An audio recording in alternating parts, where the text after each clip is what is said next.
राधे राधे बच्चों। अब हम एक्सपोनेंट्स के बारे में बेसिक चीज़ों के कॉन्सेप्ट समझते हैं। एक्सपोनेंट्स का मतलब होता है पावर। तो अगर हमारे पास में कोई नंबर इस तरह से है कि a के ऊपर x लिखा हुआ है, तो जो ये नीचे वाला नंबर है ना a, ये हमारा बेस कहलाता है। और इसके ऊपर जो ये यहाँ पे पावर है, इसको हम इंडेक्स भी कहते हैं, इसको एक्सपोनेंट भी कहा जाता है, इसको पावर भी कहते हैं। ओके, अब इसका मीनिंग क्या है? मान लीजिए हमारे पास में a को a से कितनी बार मल्टीप्लाई किया? 3 बार। तो इसको हम क्या लिखेंगे? a to the power 3।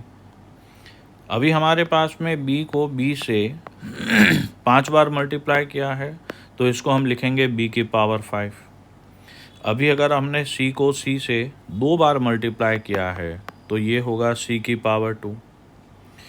अगर x को x से 3 बार मल्टीप्लाई किया, तो हम इसको लिखेंगे x की पावर 3। अगर x को x से 4 बार मल्टीप्लाई किया, तो ये हुआ x की पावर 4। अगर y को y से p टाइम्स मल्टीप्लाई कर रहे हैं, तो ये हमारा होगा y की पावर p। इसी तरह से q को q से n टाइम्स मल्टीप्लाई करेंगे, तो ये हुआ q की पावर n। ओके, तो ये तो हमारा हुआ बेसिक कॉन्सेप्ट। अब इसमें सबसे पहला लॉ क्या आता है? Multiplication of number with same base. अगर एक ही बेस के 2 नंबर का मल्टीप्लाई किया जाए जो एक्सपोनेंट के साथ हों, तो क्या होगा? फॉर एग्जांपल x की power m multiplied by x की पावर n, तो ये x की पावर m प्लस n हो जाता है। कैसे समझते हैं? इसका क्या मतलब हुआ? x को x से कितनी बार? m टाइम मल्टीप्लाई कर रहे हैं। इसका मतलब क्या हो गया?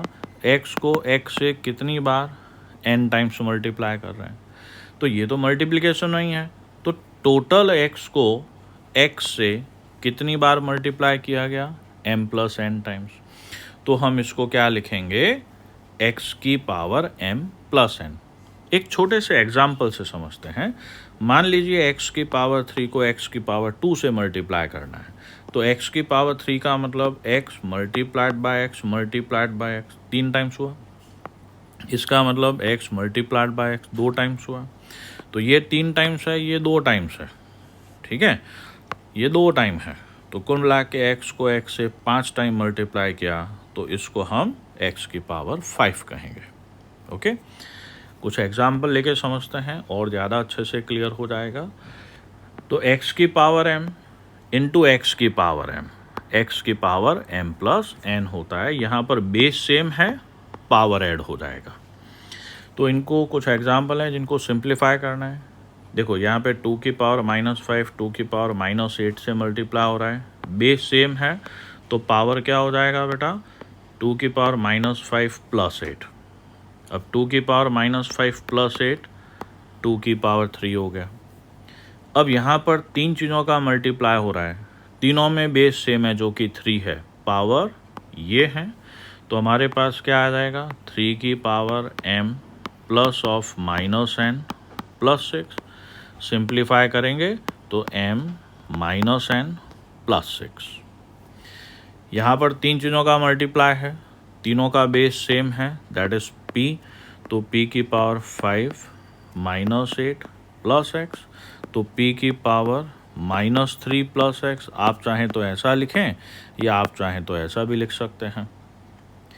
यहाँ पर बेस सेम है, पावर अलग अलग हैं, तो पावर सिंपल ऐड हो जाएंगे। यहाँ पे मज़ा आएगा। पावर देखो इंटीजर्स में है, सॉरी रेशनल नंबर्स में है ना? तो यहाँ पर क्या होगा?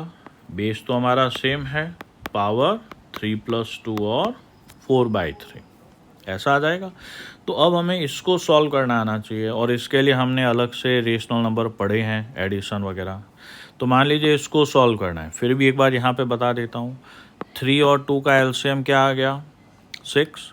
तो इस 3/2 को भी 6 से मल्टीप्लाई करना है, इस 4/3 को भी 6 से मल्टीप्लाई करना है। अब 2 से ये 6 3 बार कट गया, 3 से ये 6 2 बार कट गया, तो हमारे पास में 3 3 जा 9 और 4 2 जा 8 आ जाएगा, तो ये हो गया 17/6। तो यहाँ पर हम इसको 8 की पावर 17/6 लिख सकते हैं। ठीक है, इसको और सिंपल करना है तो 8 को हम 2 की पावर 3 लिख सकते हैं। वैसे ये नेक्स्ट वीडियो में समझ में आएगा। तो यहाँ पे कुल मिला के इसका आंसर 2 की पावर 17/2। यहाँ तक अभी आपको आया है, बढ़िया है। ये वाला पार्ट एक वीडियो बाद अपने को और अच्छे से क्लियर होगा। अब जैसे यहाँ पर देखिए, यहाँ पर हमारे पास में दो चीज़ों का मल्टीप्लिकेशन है। अब यहाँ पर बेस जो है वो 2/3 है, तो बेस सेम है तो पावर ऐड हो जाएगी। तो हमारे पास में आ गया 2/3 की पावर 3 + 2 दैट इज़ 5। अगेन यहाँ पर बेस सेम है तो 4/7 की पावर 5 - 2 जो ये आ गया। वापस बेस सेम है तो ये क्या हो जाएगा 3/2 की पावर -5 + 4 दैट इज़ पावर -1। यहाँ पर फिर हमारे पास बेस सेम है तो ये हो जाएगा 8/5 की पावर -4 - 3 तो 8/5 की पावर -7। ठीक है, इसको हम आगे और सिंप्लीफाई कर सकते हैं, लेकिन अभी हम एक बार यहीं छोड़ते हैं। नेक्स्ट वीडियो में हम इसके आगे के स्टेप समझते हैं। राधे राधे बच्चों।